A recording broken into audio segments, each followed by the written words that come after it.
Hello, today is June the 25th, 2024. My name is Hector Vladimir. I am going to be reading the book called The Civil War Years, a day-by-day chronicle of the life of a nation by Robert E. Denny. There is a foreword by Gregory J.W. Irwin, and I'm going to be reading this book here in the states of Georgia, in the city of Warner Robins. The book was published by Sterling Publishing Company, Incorporated of New York. The first paperback edition was published in 1994. There's a dedication to my old high school history teacher, Arthur Pope, whose relating of the many stories and tales as told him by the Civil War veterans who were alive when he was a young man did much to inspire my interest in the war. May he rest in peace. Foreword, Gregory J.W. Irwin. The Civil War claimed more American lives than any other war in history. It is also the most written about of America's wars. Though the Confederacy fell nearly 130 years ago, interest in the conflict that swept away the Old South remains high. The best-selling status achieved by such recent titles as Battle Cry of Freedom by James M. McPherson and The Civil War by Jeffrey Ward, Rick Burns, and Ken Burns attests to the public's enduring fascination with a period in which the United States nearly destroyed it herself. The elements that account for the Civil War's undying appeal are the same that go into the making of great drama. What other era in American history is so teeming with noble heroes and outright villains, military geniuses and bunglers, unspotted idealism and base corruption, miraculous battlefield victories, and tragic defeats? And what single event so changed the nature of this nation or molded the character of her people? Anyone who wishes to understand what the United States is today cannot afford to ignore the Civil War. In the Civil War years, Robert E. Denny has prepared a rare treat for devotees of what the Lincoln administration called the War of Rebellion. More than an authoritative reference tool, this is a book to be read from cover to cover, for it allows the reader to experience the Civil War as a struggle unfolded to the people caught up in it. Unlike E.B. Long's straightforward chronology, The Civil War Day by Day, Denny augments his daily entries with generous doses of eyewitness testimony. Here are the words of the soldiers, sailors, and civilians of the North and South, woven together in a narrative that is both moving and informative. Perhaps the two most praiseworthy features of the Civil War years are its comprehensiveness and balance. Far too many overviews of the Civil War are written by authors infatuated with Robert E. Lee and his brilliant exploits in the Eastern Theater, instead of giving proper coverage to the campaigns waged in the Western Theater, where hard-matching Union armies under Grant, Sherman, and Thomas scored the breakthroughs that actually decided the conflict. Acolytes of the Lee cult devote disproportionate amount of their attention to the seesaw struggle in Northern Virginia. Consequently, too many Americans still tend to view Johnny Reb as a Superman and find it difficult to understand how he lost the war. Furthermore, Denny does not neglect the North's massive naval effort, which turned the South's navigable rivers into invasion routes and steadily inhibited the Confederacy's attempts to sustain her outnumbered armies. Finally, Denny avoids the common pitfall of depicting the Civil War as some intricate chess game played by politicians and generals. It was a people's contest, demanding an unprecedented level of sacrifice from the opposing masses. It was the people of the North and South, black and whites alike, who shaped the war's outcome as much as their leaders. To his credit, Denny lets the men in their ranks tell much of the story. These were the men who did the killing and the dying, the men who upheld the causes defined by the politicians and carried out the decisions made by the generals. And their accounts lead us into an intimate familiarity with the real Civil War.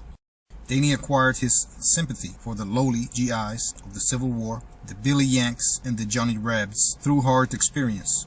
A decorated combat veteran who saw action both in Korea and Vietnam, he served for 3 years in the U.S. Marine Corps, followed by 17 years in the Army. He understands what truly matters to the men who fight wars, which is readily apparent on every page of the Civil War years. He has assembled a haunting chorus of soldier voices to guide us on an unforgettable journey through 4 years of nightmare and glory. The Civil War years possesses timeless quality, which makes it a worthy addition to our long canon of distinguished Civil War literature.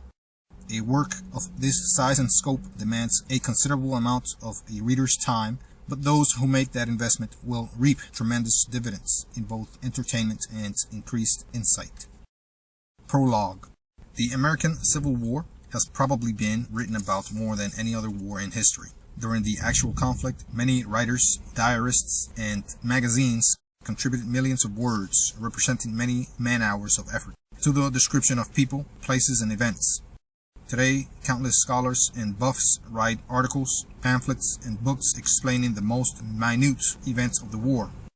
During the centennial celebration, a great surge of literature was published, and this flood has scarcely abated. This book doesn't attempt to prove a point, establish guilt or innocence for any action, political or military, that occurred during that period. It uses actual diaries and books of soldiers who participated in the conflict and records their daily lives. No attempt is made to analyze strategy, tactics, or troop movements. The characters described within this book are real.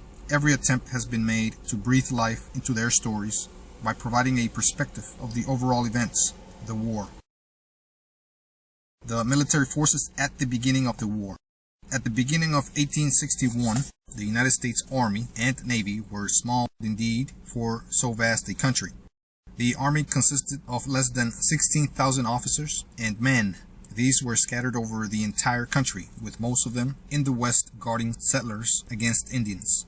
General Winfield Scott, a native Virginian, the senior officer in the service, was born in 1786. He was 75 at the beginning of the war. A veteran of every war since 1812, he had never commanded more than a few thousand troops in a single mass. Before the war, he was partial to the enlistment of Southern gentlemen into the Army and took great pains to groom them for command. He would eventually be replaced by Major General George B. McClellan, whose ego was larger than Scott's own and faded from public view. He refused an offer to head the Confederate Army and chose instead to stay in the Union he had served for more than 40 years. At the outset of the war, there were 1,108 officers in the Army, counting all grades and ranks.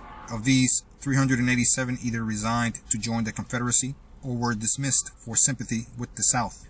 The place of birth wasn't always a factor in where an individual officer placed his loyalty. Many Northerners went with the Confederacy. Many Southern-born officers stayed with the North. There were 162 officers of slave state origin who stayed in the Union.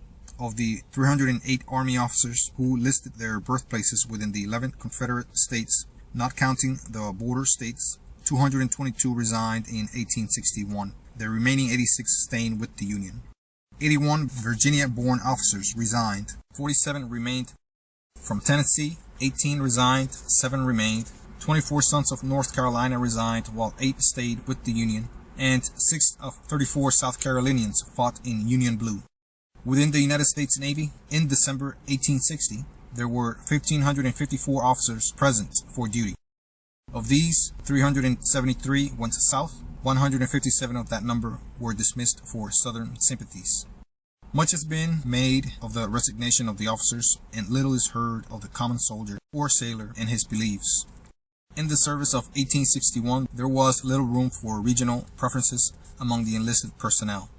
They did not have the option of resigning, as did the officers. If they left their duty station to go to the South, they were classed as deserters and subject to execution if caught. In addition, the army of that day consisted mostly of dregs of society: foreigners, misfits, malcontents, romantics, illiterates, wanderers, and adventurers. Few had regional ties to family or group. Life was hard on the frontier for the common soldier. He could hope for little more than long treks in pursuit of Indians, sleeping on the ground in all kinds of weather, and a diet of hard-track and beans. He might become a pincushion for some Native Americans' arrows. The sailors of the Navy were much like sailors anywhere, at any time, foot-loose and satisfied if their ship was decently operated. Life at sea in the mid-1800s was no picnic. Discipline was harsh, punishment swift and often cruel, and life expectancy not long. Due to the nature of the sea tradition, there were some black sailors in the Navy at the beginning of the war. Many of the officers serving in the armies had been classmates at West Point. Others met during their years of service. Although both Lee and Grant served in Mexico during that war, Lee did not remember Grant. Many strong friendships developed before the war and would survive, although some friends would become antagonists. Joe Johnston, the only general officer to resign and go south, did not meet Sherman until after the Battle of Bentonville in 1865. These two would become good friends, and Joe Johnston would attend Sherman's funeral in 1890, where he caught pneumonia from standing in the rain without his hat. Johnston died 2 weeks later. Many of the officers in or out of the service in 1861 were in rather unusual roles at the time the war started. Pierre G.T. Beauregard was superintendent of West Point.